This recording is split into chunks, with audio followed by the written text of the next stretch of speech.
নমস্কার বন্ধুরা, সোনালীর কুকিং হাউসে সবাইকে স্বাগত। আজ আমি চলে আসলাম সরু চাকলি পিঠার রেসিপি নিয়ে তোমাদের সাথে শেয়ার করব বলে। এখানে আমি 500 গ্রাম আতপ চাল নিয়েছি, তোমরা চাইলে সিদ্ধ চালও নিতে পারো। চাল আর ডালটা আমি ভালো করে ধুয়ে রাত্রে ভিজিয়ে রেখেছিলাম জলে। এবার চাল আর ডাল দুটো একসাথে মিক্সিতে আমি পেস্ট করে নিচ্ছি। পেস্ট করবার সময় চাল আর ডালের সাথে যেহেতু আমার জল ছিল, সেই জন্য আমি জল দেইনি, ওই জলটাতে আমার হয়ে গেছে।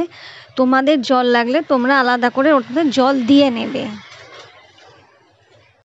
আর হ্যাঁ, এই সরু চাকলির পিঠা বানাতে খুব বেশি উপকরণও লাগে না আর খুব বেশি সময়ও লাগে না, খুব তাড়াতাড়ি এইটা বানানো হয়ে যায়। চাল আর ডালটা আমি খুব ভালো করে মিক্সিতে পেস্ট করে নিলাম। একবারে যদি না হয় দুবারে করে নেবে, আমি দুবারে করে নিয়েছি পেস্টটা। আর হ্যাঁ, আপনি যদি আমার চ্যানেলে নতুন বন্ধু হয়ে থাকেন তাহলে অবশ্যই চ্যানেলটি সাবস্ক্রাইব করে পাশে থাকবেন। এখানে আমি 1 চামচ লবণ দিয়ে দিলাম। চাটু গরম হলে চাটুতে অল্প একটু তেল লাগিয়ে আস্তে আস্তে ওই ব্যাটারটা চাটুতে ঢেলে দেন, তারপর হালকা হাতে একটু ঘুরিয়ে দেন।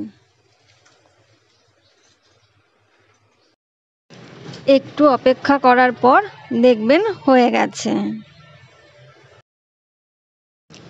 আমার রেসিপিগুলো যদি আপনার ভালো লেগে থাকে অবশ্যই একটা লাইক, কমেন্ট, শেয়ার করে পাশে থাকবেন, অপরকেও একটা দেখার সুযোগ করে দেবেন।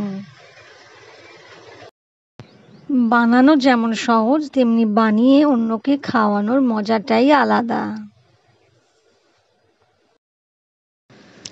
ঘরে থাকা খুব সামান্য কিছু উপকরণ দিয়ে ব্যাস তৈরি হয়ে গেল আজকের আমার সরু চাকলি পিঠা।